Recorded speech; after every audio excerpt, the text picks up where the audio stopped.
This is the last chance for Henry Cejudo to do anything with the end of his career. He's on a 2-fight losing streak. He's taking on the young Song Yadong, coming off the loss from Petr Yan just a little bit under a year ago. UFC Seattle has seen many cancellations on this card. It's looking a little bit weak, but it is a fight night that is not at the Apex. We do get a decent headliner, solid co-main event, Anthony Hernandez versus Brendan Allen, and we get John Silva back. John Silva back in action after breaking both of his hands on Drew Dober's big head. I'm going to go through every single fight. I'll give you my early lean, my early pick. And we could talk numbers. We could talk betting. This isn't my official picks. If you want my official picks, I give them out later in the week once all the due diligence has been done. But before we get into UFC Seattle, let's talk about last week. Last night just ended. The bets. I was up 1.05 units on the straight bets and the props. Didn't have a parlay. We hit the nice underdog on Nazim Sadikov. If you waited, unlike me, you would have got a better number at like plus 185, but I thought plus 170 was good. I locked it in then. We hit that. Vince Morales, 50-50 fight. We got him at underdog odds. CLV continues to print losers there. He lost that decision. The under 2.5 on the Delgado fight to go decision. I wish I just put the house on that. I really thought that was just a steal at minus 195. The props did not come through. Morales sub. He had like 3 attempts. Chaos got subbed. Aguilar had 2 attempts. And Calvin Kattar could have had that decision. But that, if he really went for it. Eben Shabazi in round 1 or 2 looked like free money. So the money lines, the props, and the round bets turned out to be positive plus 1.05 units. But the DFS cookout got canceled because we went 1-1 on all of our slips. You hate to see it, but that's how the game goes. We lost 4 units on DFS. Wasn't the best night for us, obviously. We lost all of our slips, but we went 1-1. So, I mean, if you switch up a couple of those, we would have made some money, but that's how the cookie crumbles sometimes. So, last night, we were down 2.95 units, which we take our first loss in 2025.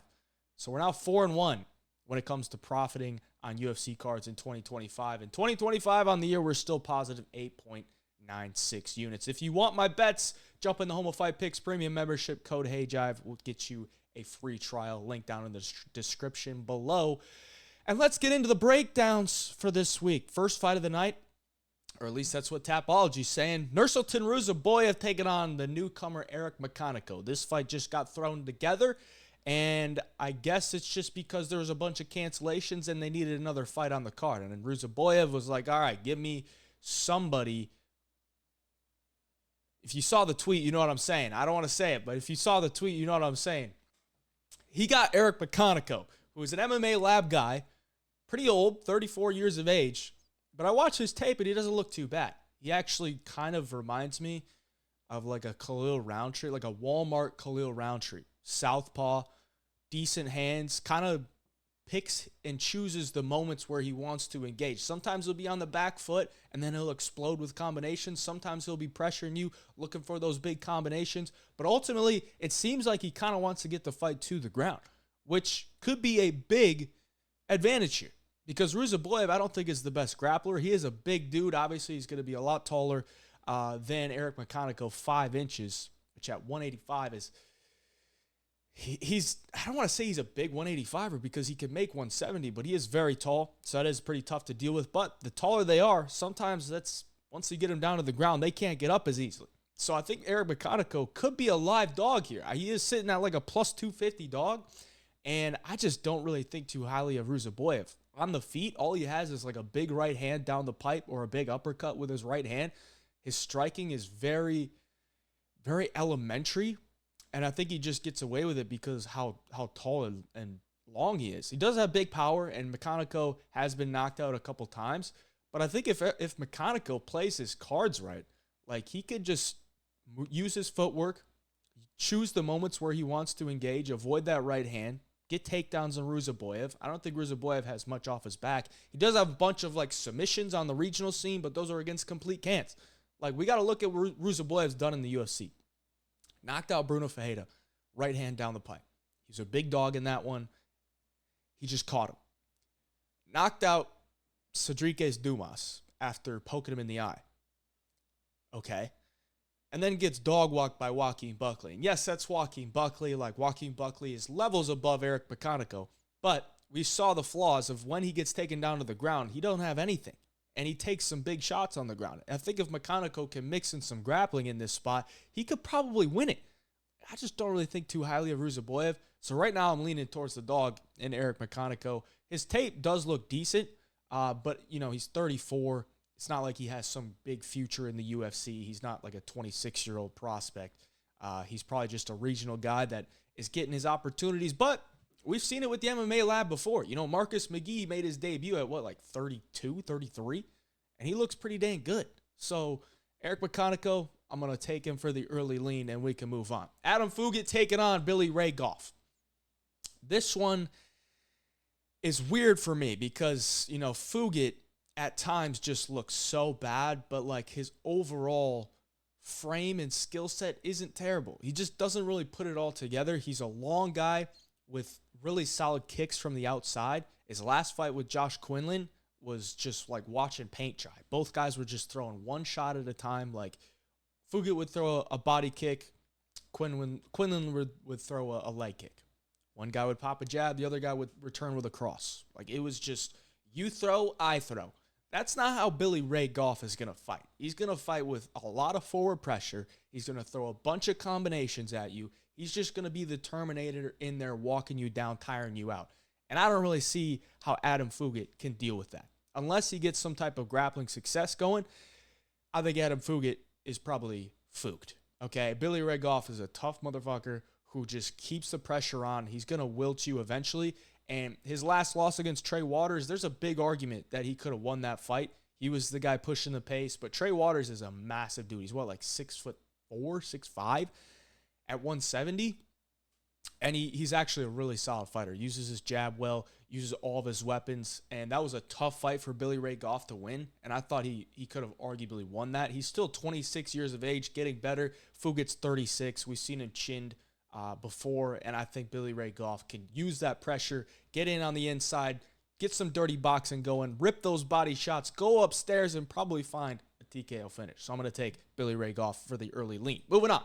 Nick Klein taking on Abdul Malik, my fellow Wisconsin brethren, Nick Klein, UFC debut, his Contender Series fight. He was a big dog in that one, I believe, and it was a round one rear naked choke.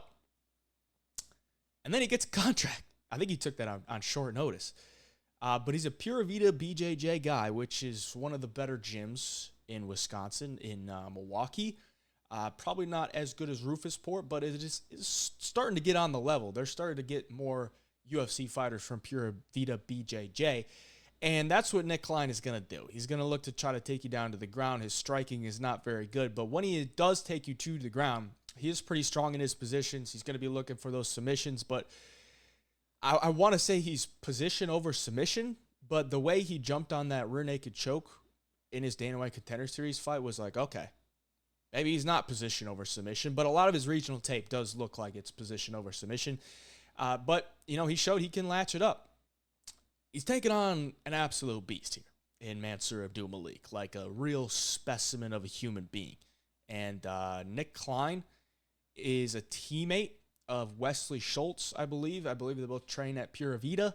And Abdul Malik put Wesley Schultz through the ringer and TKO'd him brutally to get his contract on the Dana White Contender Series. So maybe some revenge aspect there for Nick Klein to avenge his teammate, but I just don't really see it happening. I think Mansour can negate the grappling of Nick Klein, and on the feet, Mansour, really solid jab, fast, hits hard.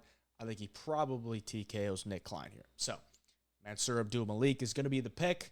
Hate to go against my fellow Wisconsin brethren, but this is a tough fight for Nick Klein. I think Mansour takes it. Moving on. Andre Fili taking on Melky Costa. Melkizael. I'll just call him Melky. Melky, decent fighter, but like at times doesn't look the best. His stand-up is decent. Uses a lot of kicks, body kicks. Jab is all right. Footwork is all right. His grappling is all right. Just a decent overall fighter, and that's kind of the same for Andre Fili. But at times, Andre Fili Gets caught staring a little bit, isn't really super high volume. His wrestling, I don't think is amazing, but it is an aspect of this fight that I think could serve him well if he could get some takedowns on Melky Costa, get him on his back. He's going to have to watch out for the submissions off Melky Costa's back and maybe watch out for those scrambles where Melky could take the back. But I think Andre Fili has had enough experience in the UFC where he'll probably be able to negate that. On the feet, I think it's going to be really close. I think Costa, his movement is going to give Fili some problems. I think Fili's a guy that does have solid movement himself, but when he's forced to kind of push the issue, he gets caught staring a little bit.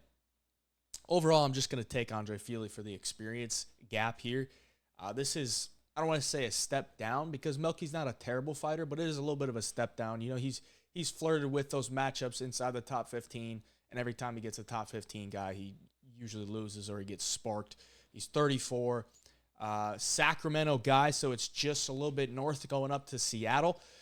Melky Costa, Brazilian guy, got to travel all the way to Seattle. Don't know if I like that for him. He's a younger guy, probably still improving. But either way, I think I just got to go with Andre Fili here to get this one done. I'll take him for the early lean. Ricky Simon, Javid Basharat.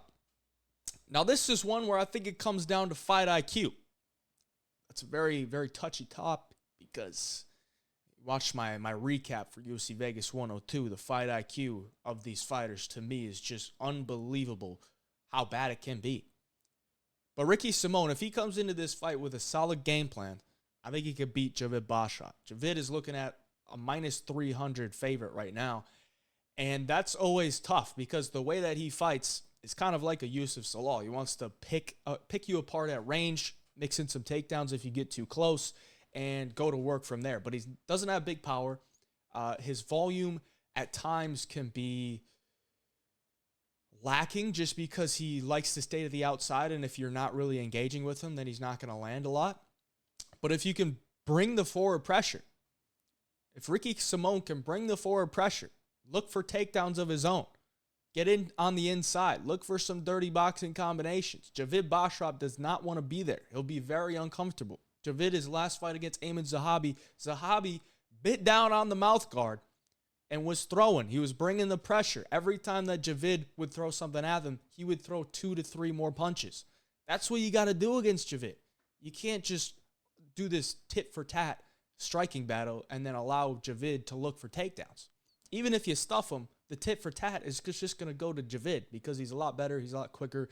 He's a very fast guy for 135, and I do think he'll have a pretty significant speed advantage in this one, but Ricky's got to use his strength. He's got to use his I don't want to say his durability because he's been knocked out, but I don't really think Javid's going to knock him out.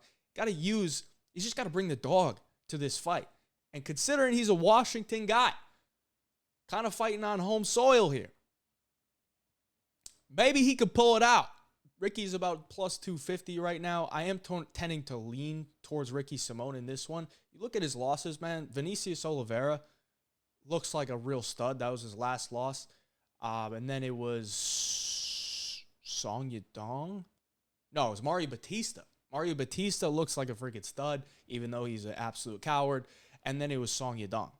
So those are guys that I think, two of them are already ranked, and one of them's in the main event of this card. And I think Vinicius Oliveira will be ranked very soon. Those are his last 3 losses. Obviously, it might be do or die, man. It might be do or die for Ricky Simon. So I am tending to lean towards Ricky Simon to get this one done. Just got to come in with the right game plan, man. Just got to come in with the pressure. You got to put the pressure on Javid. You got to be looking to impose your physicality on a guy that likes to be more finesse. If Ricky can do that, he can win. I'm leaning towards him. Moving on. Modestas Bukauskas taking on Rafael Cerquiera. And Rafael Cerquiera is on the shit list for me. Let me just tell you that. Because his last fight against Ibo Aslan, I was so pissed at what I saw from Rafael Cerquiera that I kicked the bed frame at the Hard Rock and had a bruise on my shin for about 2 weeks. The dude went out there, took a punch from Ibo Aslan, and just covered up. He wilted within like 10 seconds of fighting Ibo Aslan. And maybe Ibo Aslan just hits that hard. But the dude literally took like one punch, got pushed up against the cage, just kind of covered up, Didn't do anything. Didn't circle out, didn't throw anything back, didn't level change, didn't try to clinch, just literally covered up within the first 20 seconds of the fight. So right now, this guy's a bitch to me. Okay, he's 34 years of age. His UFC debut went terribly. Can he bounce back against Modestas Bukauskas? I've never really been a Bukauskas guy because I don't think the guy is very durable. I think his striking is okay, but he's very hittable. I don't think his ground game is that good. Yes, he just got a submission win over Marcin Prachnio, but Prachnio's ground game might be the worst in the light heavyweight division. Let's just say that.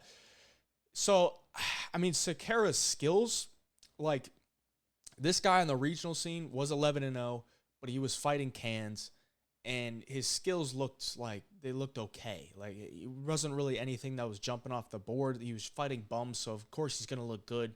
But then we saw that in his UFC debut, and I always try not to be recency bias on like the fighter's last performance, but that one was so bad to me that I was just like, fuck, dude. Like, I can't trust this guy to even last 20 seconds before giving up. But maybe that's just the jitters. Maybe he comes out here, he's pissed off because he pretty much gave up in 20 seconds of his first UFC fight. And he comes in with a vengeance. He's a big underdog here. I don't know that Bukauskas should be like minus 350 against like anybody, bro. Like, he's not that good. But for a straight pick, I would probably take Bukauskas. More UFC experience, solid overall fighter. We still really don't know much about Rafael Cerquiera. So Bukauskas is the early lean. Let's move on. Iwan Cutelaba taking on Ibo Aslan. We just talked about Ibo getting that round 1 KO victory over Rafael Cerquiera, the bitch himself. But before that, he had a knock him out, drag him out war with Anton Turkalj. Not the greatest look, but the guy is a powerful striker, really solid leg kicks, really strong boxing combinations. The guy has some Turkish power, let me just tell you that. His traps are huge. You could see it on the screen there. And he's taking on Iwan, who actually looked pretty dang good his last time out against Ibo Arslan. I think his name is Ibo Arslan, UFC debuter, but he looked really solid. I mean, his boxing combinations looked good. He was mixing in takedowns, holding them on the ground, out scrambling them, and he avoided the big shots from Arslan, who had a lot of first-round knockouts, and I think we could see a similar thing here. Like, if Ibo doesn't clip him in the first, then Iwan, his cardio has improved over the years. It looked really solid his last fight. If Ibo doesn't clip him in the first, I think Iwan can mix in those takedowns. Aslan's ground game, I don't think, is very good. It really hasn't been tested too much in his recent fights, but if you go back and look, his only loss was to Turkalj, where he got submitted in round 2. But Ibo's power in the first might just be too much for Cutelaba, because Cutelaba's not a big 205er. He's 6'1", 75-inch reach. He's going to need takedowns to win this fight. If he doesn't shoot those takedowns, he's fucked. But his striking has improved a little bit. Maybe he could hold his own. It's just like that one shot from Ibo. Ibo and Iwan. The fuck, dude. That one shot from Ibo might just be enough. But I'm going to take the experience with Iwan Cutelaba, because I think he can get takedowns on Ibo, and I think he can outlast him throughout 15 minutes. So I'll take Cutelaba for the early lean.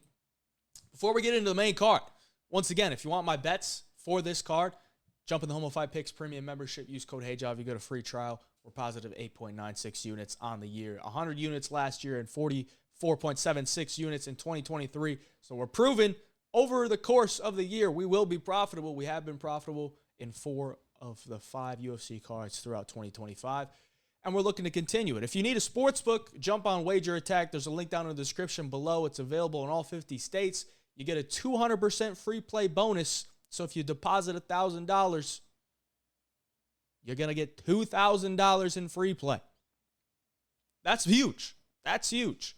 You get a 10% cash bonus on crypto deposits as well. So if you deposit $1,000, you get a $100 cash bonus to your balance. That's huge as well.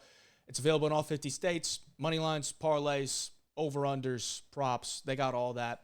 They got all the other sports as well. So if you need a sports book and you're in Texas, California, one of these states where you don't have a DraftKings, a FanDuel, Wager Attack, link down in the description below. Very easy deposits as well. Venmo, Cash App, PayPal, crypto, bank, everything. They got it. Wager Attack down in the description. Get yourself signed up, and you can bet in any of the 50 states in the U.S. Moving on.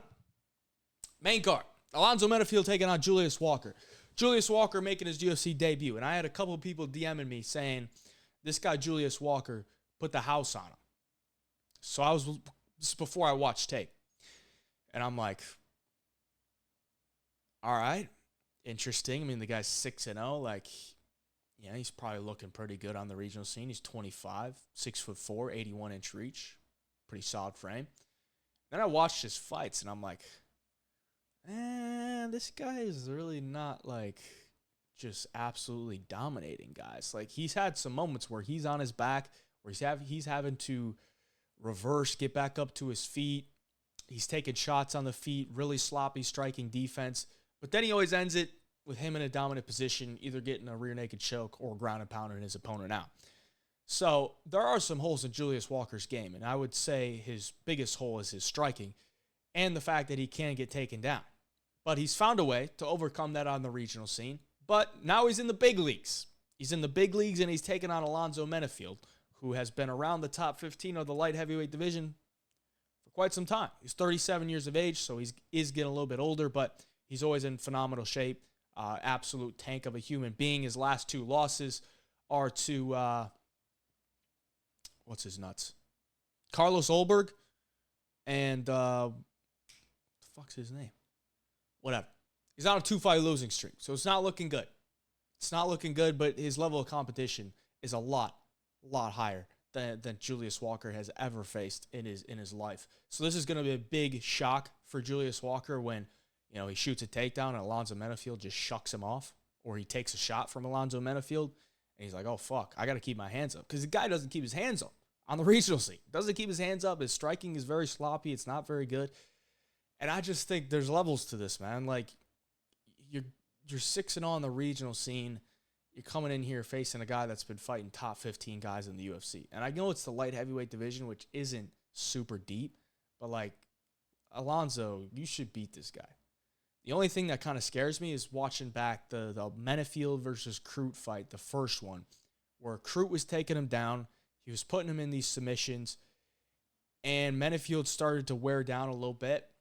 His gas tank started to fail him a little bit. So if Julius Walker can get takedowns early in this fight and get to those positions where he's had success in the regional scene, which is being on top, ground and pounding, looking for the submissions, then it could get interesting. But if you're Menifield, definitely don't go running out there like you did against Carlos Olberg and get knocked out in 12 seconds. But make this guy feel your physicality early on. Pop the jab out there. Hit some low kicks. This guy's not a very good striker. Maybe even mix in some takedowns of your own. Julius Walker can get taken down. I think Menifield should win this one. I'm going to take Alonzo Menifield for the early lean, and we can move on. Rob Font taking on Jean Matsumoto. I like this matchup. I like it. Because Rob Font is coming in here. Oh, shit. I got the wrong. That's wrong on the screen. I was like, Rob Font's coming off a win. He just fought Kyler Phillips. I apologize for that, all right? I'm trying to turn around all these videos for you. But believe me, I know what just happened. John Matsumoto just won a decision against Brad Katona, which was a pretty close one, 29-28, but he did win it. And Rob Font just had a big underdog victory against Kyler Phillips. And Kyler Phillips, I don't want to say he's better. I don't really think he's better than John Matsumoto, but he does have a very solid skill set, I should say. But Rob Font, very old for the age, and I really don't think he beats Jean Matsumoto unless Jean Matsumoto goes out there and just strikes with him. If you just go out there and just strike with Rob Font can definitely beat you because he's going to be the better boxer. Might not be as durable, but he does hit very hard, and John Matsumoto is still very green. He's got a lot of experience, 16 fights, but, it's a big difference going from Brad Katona to Rob Font. Brad Katona, when he hits you, you're not really going to feel it too much.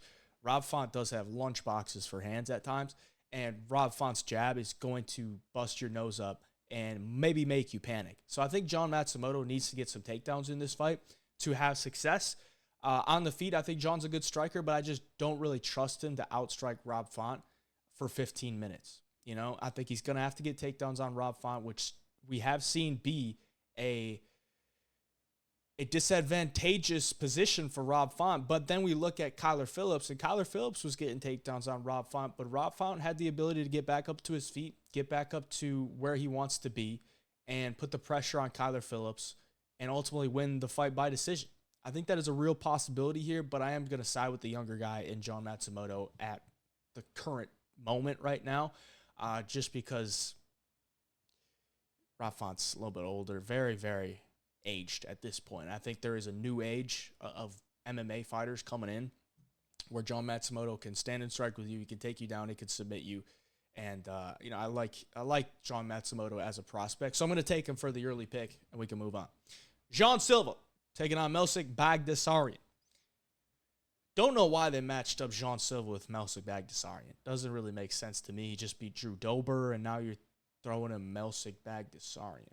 Like, who's going to get out of their seat to watch Malik Baghdasaryan? Don't get me wrong.